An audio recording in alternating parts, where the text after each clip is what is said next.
Muy buenas tardes, profesor. Muy buenas tardes, compañeros. Mi nombre es Lucas Herrera Seguel. Mi profesor guía es el señor Rodrigo Domínguez Carmona. El día de hoy les voy a presentar el estudio de prefactibilidad técnico-económica de un complejo turístico en la región de Aysén.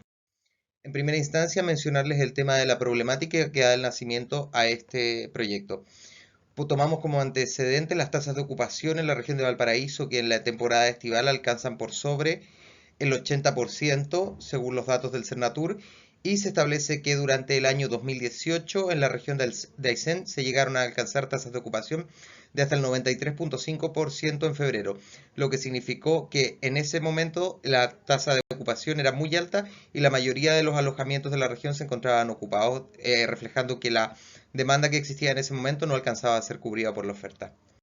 De esta manera se determinó y nace este proyecto, el cual establece como objetivo general analizar la prefactibilidad técnico-económica de un complejo turístico en la región de Aysén mediante la evaluación de un proyecto. Como objetivos específicos, determinar el contexto histórico y actual del rubro junto con establecer la metodología de análisis del estudio según una investigación bibliográfica, analizar el mercado y el comportamiento de la oferta y demanda de este mediante la identificación y análisis de las variables externas, determinar la prefactibilidad técnica, legal y financiera del diseño del proyecto turístico mediante la identificación bibliográfica y la cotización de las inversiones iniciales en el año cero, evaluar la prefactibilidad económica del proyecto mediante la construcción de un flujo de caja con una proyección de 5 años. En el capítulo 1 se ha realizado el análisis bibliográfico que establece que entre el año 2002 y el 2010 ha subido desde 422.000 turistas a 861.000 turistas en la región. Como reflejo de eso, hoy en día en Puerto Aysén existen 12 hoteles distintos, pero el nacimiento y qué hace particular la situación actual es que después de la pandemia, donde el rubro del turismo fue el tercero más golpeado a nivel laboral, con una pérdida del 15.9% de sus trabajadores, esto ha significado que muchos hoteles y centros turísticos tuvieron que cerrar, lo que se presenta como una oportunidad de reestructuración y también una oportunidad para nuevos competidores dentro de este mercado que fue tan golpeado. En el capítulo 2 pasamos a la definición tanto del producto como la definición el establecer la demanda del producto. Para esto se ha establecido que el proyecto eh,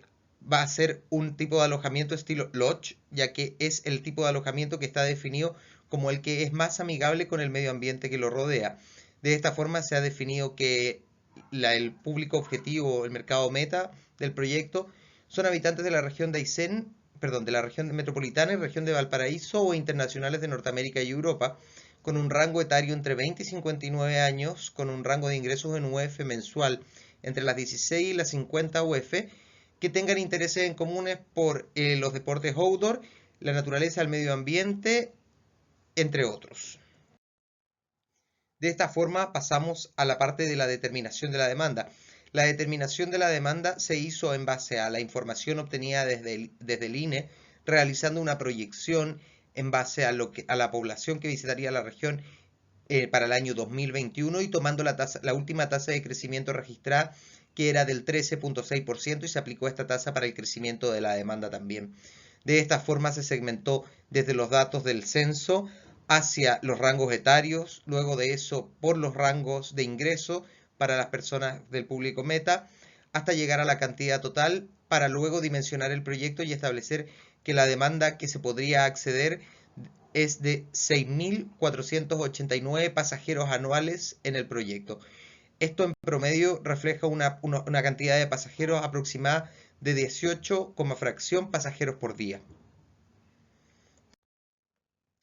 De esta forma, luego de tener la demanda establecida, lo necesario era poder establecer el precio. El método utilizado para establecer el precio del producto fue un benchmarking de los distintos lugares que ofrecían servicios similares dentro de la región de Aysén,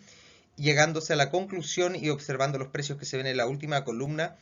que el precio del producto sería de 1.41 UF. ¿Por qué se definió de esta forma? Por las características en común que tiene con los lots más baratos el desarrollo del proyecto que se observa en el capítulo 3.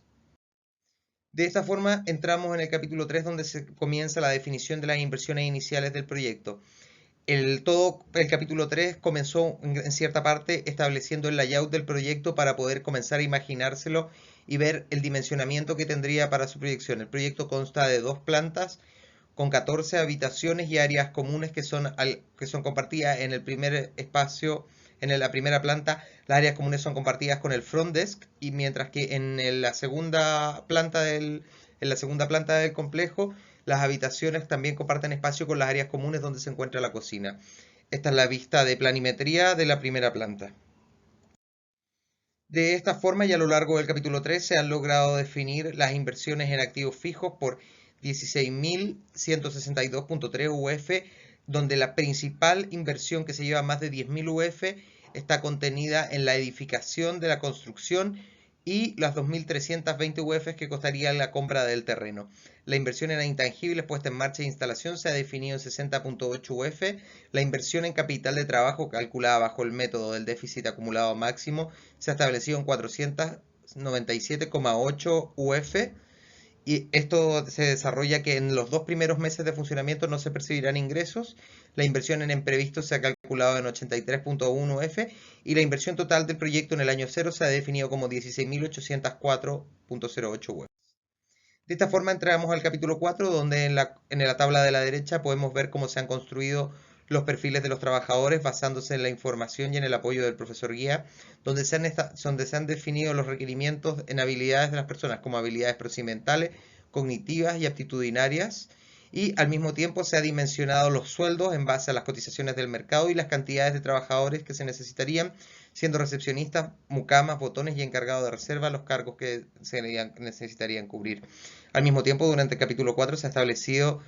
la cantidad que se gastaría para la puesta en marcha, estableciendo un total de 61 F. De esta forma entramos al capítulo 5, donde se evalúa el proyecto desde 3 distintas perspectivas: el proyecto puro, el proyecto financiado al 50% y el proyecto financiado al 75%. En el proyecto puro, los datos importantes que se pueden obtener es que la mayor cantidad de ingresos se establece en el año número 5, cuando se liquidan los activos, entendiéndose la venta del terreno, la venta del terreno más su plusvalía, la venta de la edificación más la venta de los activos menos la depreciación que se ha utilizado, que para todos los conceptos de esta evaluación ha sido la depreciación acelerada. De esta forma podemos observar que los datos obtenidos del proyecto son un VAR negativo de menos 2.822 UF, una tasa interna de retorno menor a la tasa de descuento de 17.63% y un PRI mayor a los 5 años. De esta forma pasamos a la segunda parte, que es el establecimiento y el análisis del proyecto financiado al 50%. En este punto el panorama cambia. El VAN pasa a ser positivo con 4.370 UF, una tasa interna de retorno del 25.8% y un payback de 5 años. Cabe recalcar que acá en esta parte también ocurre el mismo fenómeno, en el cual en el año 5 es donde se percibe la mayor cantidad de ingresos por la liquidación de los activos y la venta del terreno más su plusvalía más la venta de la edificación. Finalmente, y el panorama más optimista, es el de la tercera evaluación con un financiamiento del 75%, en donde nos encontramos con un VAN de 7.725 UF, una tasa interna de retorno de 36.21, muy superior al 8% aproximado de la tasa de descuento del proyecto, y un payback de 5 años. Esta, comparada con las alternativas anteriores, se presenta como la mejor alternativa de inversión para el proyecto. A modo del análisis de sensibilización realizado, las dos variables seleccionadas para realizar el análisis de sensibilización son tanto la sensibilización al precio como la sensibilización a la demanda del proyecto. En la sensibilización del precio se estableció el punto de corte con el valor actual neto, estableciendo que el precio puede aguantar una disminución porcentual ceteris paribus de menos 19.2%, con una tasa interna de retorno de 8.31%, que es correspondiente a la tasa de descuento del panorama más favorable. En el caso de la sensibilidad a la demanda, el panorama es bastante más favorecedor, ya que la tolerancia de la sensibilización a la demanda es de un menos 36%, menos 36.7%, para hacer que el VAN sea cero y que la tasa interna de retorno sea igual a la tasa de descuento del proyecto. De esta forma podemos conocer cuánto pueden variar tanto precio o demanda ceteris paribus del proyecto antes de que el proyecto sea rentable deje de ser rentable frente a estas condiciones. Finalmente, las conclusiones y recomendaciones del proyecto. En primer lugar, como recomendación, se evalúa, ya que el panorama cambia tanto en el año 5, evaluar el proyecto a mayor cantidad de años, ya que la liquidación del proyecto podría generar ingresos marginales en comparación a lo que podría comenzar a generar después de los 5 años o en un tiempo mayor. Como conclusión de los capítulos, se puede establecer que el crecimiento de la región ha sido de un 250% de la pandemia según fuentes bibliográficas, que la determinación geográfica del proyecto es en el camino entre el puerto Chacabuco y la ciudad de Aysén, que la demanda inicial en el año cero será de 6.489 pasajeros anuales con un crecimiento del 13.6% anual, que el precio del producto es de 1.41 UF, que la capacidad instalada mediante el layout es de 30 pasajeros al mismo tiempo, que el costo variable de reponer cada habitación es de 0.66 UF y que la sensibilización al precio tiene una tolerancia de menos 19,2% y una sensibilización a la demanda de menos 36,7%. De esta forma, ya que la mejor alternativa de inversión es el proyecto financiado al 75% con una VAN positiva de 7.725 UF y una TIR de 36,21%, y ya que el VAN es mayor a cero y la tasa interna y la TIR es mayor a la tasa de descuento del proyecto, se le recomienda invertir al inversionista bajo esta opción. Esta es mi presentación, profesor. Muchas gracias.